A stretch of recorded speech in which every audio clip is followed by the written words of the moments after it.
my wife and I will come back for football games. We spend the time at the house for that. Like, I'm a visible member of Oklahoma Kappa SAE. And so to sing that song knowing I exist, I felt was a personal insult. Let's talk about this University of Oklahoma story with our guest Ryan Owens, ABC News correspondent who is in Norman, Oklahoma.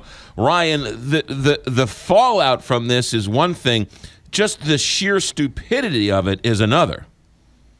That's right, McGraw, and let us all thank our stars that when we were in college that everybody didn't have cell phones and wasn't uploading video of us. But you're absolutely right about that. 2 kids have already been expelled from this university. The president is looking at that videotape very closely to see if he can identify other kids. They may well be expelled. And then there's the question of this particular fraternity, SAE. We're hearing reports this morning that at the University of Texas down in Austin, the president there is looking into reports that they have used the exact same chant there. So this thing is only getting wider. What about the sorority, the Tri-Delt sorority that I heard is involved in this somehow? Well, there is mass confusion, frankly, on that front. Here's what happened. The other day, National Tri-Delt, the national chapter, came out with a statement and said, look, we're deeply disappointed. We're cooperating with the investigation. And then the next day, the local Tri-Delt chapter, presumably the young women that were on the bus, said, wait a minute, that wasn't us, and we're not under investigation. So at this point, it's really not clear, other than the fact that there certainly were some sorority sisters on that bus with these frat guys, and those girls were singing, and they were chanting, and they were cheering. So you better believe the president is trying to identify them as well. Yeah, you could see females on there, and you can, in the background, you could see at least, I saw at least someone back there chanting. What are the black students on campus saying about this? I know it's not a huge percentage of black students on OU's campus, but I'm sure this is really disheartening for them. It certainly is. And Kelly, the president of this university, when he expelled those 2 kids, he used the same sort of rationale that one would use for getting someone that was sexually harassing people in the workplace. He said, look, you're making this a hostile environment for African American and other minority kids to go to school here, so you have to go. And so you better believe that the black student group that first got a hold of this video, they're upset. But I have to tell you, I mean, the university, say what you want, moved remarkably fast here. I mean, not only the expulsions, but the day after this video came out, you probably saw some of the video on the news of them ripping off the Greek letters off of that house and closing that house down and telling those young men they have to find somewhere else to live. So I think, I hate to speak for African Americans on this campus, but I think they must feel pretty good about how quickly this university responded. There was no dragging its feet, no saying, hey, maybe this is freedom of speech. Maybe we should, people should be allowed to say things even if they're offensive. They're only 18, 19 years old. None of that. There was swift action both by the university and the national chapter of this particular fraternity. Also, let's not kid ourselves. The University of Oklahoma, while a fine land-grant university, has a big, huge football program, which many of the players are African-American. This does not help them in recruiting if you have fraternity members singing songs like this. You're exactly right. And the other day we actually spoke to one of the top recruits from the Dallas area. He said, you know what? Forget this place. I'm going to the University of Alabama.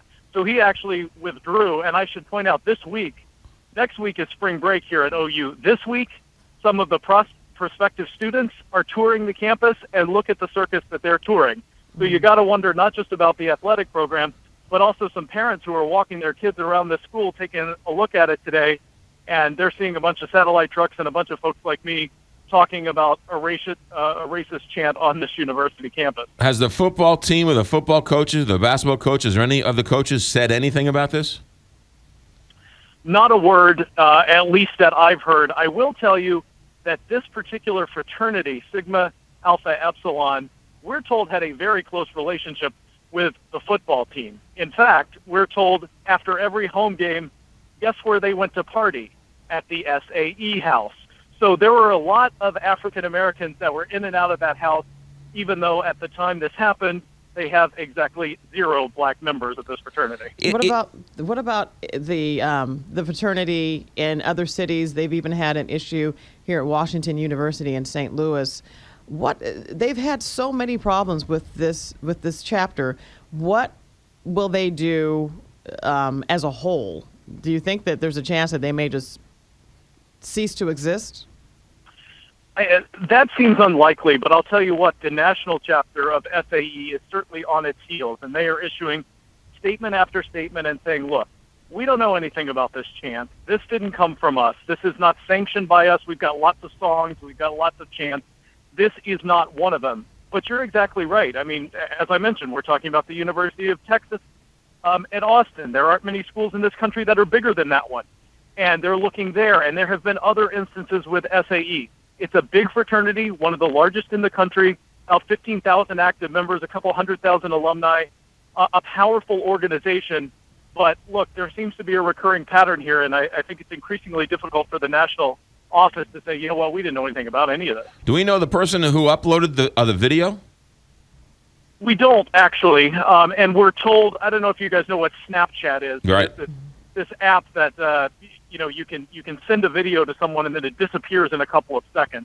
We're told that there's no whistleblower here. There's no person that was on that bus and was so outraged by what they heard that they took the video and distributed it. In fact, we're told quite the opposite, that whoever put it up on Snapchat with the intention that it will only be seen by a couple of people, and somebody, fortunately, actually recorded it off of the screen, and that's the only way we have it. What about the house mom, the grandmotherly woman who was seen in the separate video? Also, right. What a mess that whole thing is. She injected herself into this and went on the local news here in Oklahoma City on Monday night and defended the young men and said, "Look, I know all of these guys. We never heard words like this around the house. We're not used to racist language like this. We don't know where this is coming from." Well, lo and behold, a couple of hours later, welcome to the age of the internet, a Vine video of this woman in her 70s from 2 years ago pops up, and she is repeatedly looking right in the camera, smiling, and saying the N-word over and over again. Now, in her defense, I guess, she says that she was singing along to a rap song by a black rapper who was also using the N-word. So she was just parroting him, but certainly it seems to suggest that the N-word and other racist language, people feel pretty comfortable using that sort of language in that house, it would appear. Ryan Owens, our guest, ABC News correspondent. Ryan, the field at the University of Oklahoma is called Owen Field. Any relation to you? Absolutely not. I certainly wish I'd probably have more money and wouldn't be up this early walking around the campus. All right, I just wanted to make sure that you wouldn't be talking to us. I just wanted to make sure that there was no connection. Ryan Owens, ABC News correspondent from Norman, Oklahoma. Thanks, Ryan. You bet. You got it. Owen Field is Owen, and he's Ryan Owens. Yeah, but you but never still, know. You never know. You had to ask, right? So there you go. All right. 7:30 here, Big 550.